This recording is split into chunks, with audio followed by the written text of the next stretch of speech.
Kalian sadar gak sih bahwa kekristenan itu, Injil itu sangat-sangat kontras, sepenuhnya bertentangan dengan yang namanya agama. Secara definisi, agama itu adalah upaya manusia untuk berkenan kepada Tuhan, diterima oleh Tuhan. Dengan segala upayanya, mudah-mudahan diterima. Tetapi kekristenan, berita Injil, kabar baik itu adalah justru upaya Tuhan untuk memulihkan hubungannya dengan manusia. Saya bisa ilustrasikan ini dalam satu cerita yang sangat sederhana yang sering kita dengar, yaitu Yohanes pasal yang ke-8 tentang wanita yang kedapatan berzina. Para ahli Taurat menuntut Tuhan Yesus untuk berdasarkan hukum Musa, wanita ini harus dirajam dengan batu. Mari dalam video ini kita fokus dulu kepada si wanita ini. Nanti di video berikutnya saya akan bahas tentang si orang Farisi. Nah, si wanita ini sudah pasrah dia akan mati hari itu. Dia tahu dia akan dirajam batu. Sementara semua orang sudah menggebu-gebu untuk mengambil batu untuk melempari dia. Dia tersungkur di sana. Dan pada saat Tuhan Yesus kemudian mengatakan yang tidak ada dosa, lempar batu pertama, satu persatu orang itu pada pergi kan. Dan kemudian Tuhan Yesus berpaling kepada si wanita ini dan mengatakan,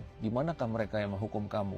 Kemudian si wanita ini katakan, tidak ada Tuhan. Kemudian Tuhan Yesus membuat dua statement, dua pernyataan yang sangat-sangat powerful. Tuhan Yesus mengatakan, aku pun tidak menghukum kamu. Pergilah dan jangan berbuat dosa lagi. Nah, saya itu mengalami pencerahan yang mendalam pada saat saya mengerti dua statement Tuhan Yesus ini, khususnya tentang urutannya. Tuhan Yesus mengedepankan di statement pertamanya, aku tidak menghukum kamu. Wow, itu luar biasa. Harusnya dia dihukum nggak? Harusnya dia dihukum. Pada saat Tuhan Yesus mengatakan yang gak ada dosa lempar batu pertama, yang mau lempar terdiskualifikasi karena mereka ada dosa. Tapi sebenarnya di tempat itu ada satu orang yang memenuhi syarat untuk lempar batu pertama karena dia tidak ada dosa. Itu Tuhan Yesus sendiri. Tapi dia memutuskan tidak melempari wanita ini dengan batu. Jadi dia bilang, aku pun tidak menghukum engkau. Kemudian baru dia mengatakan, pergi dan jangan berbuat dosa lagi. Saya percaya urutannya penting karena kuasa untuk tidak berbuat dosa lagi, itu justru datang dari karunia dari pihak Tuhan kepada manusia, yaitu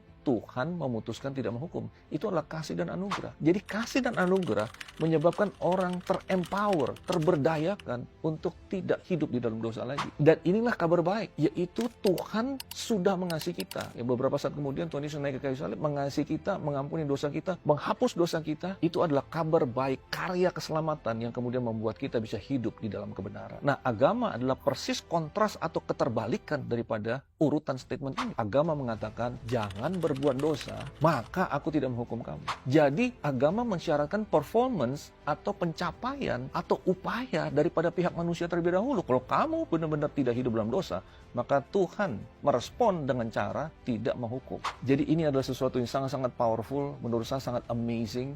Kabar baik adalah tentang Tuhan yang tidak menghukum kita. Kemudian kita akan hidup di dalam kebenaran. Kita akan mematahkan kuasa dosa dalam hidup kita. Dan kita akan memuliakan Dia dengan hidup kita yang baru di dalam Dia.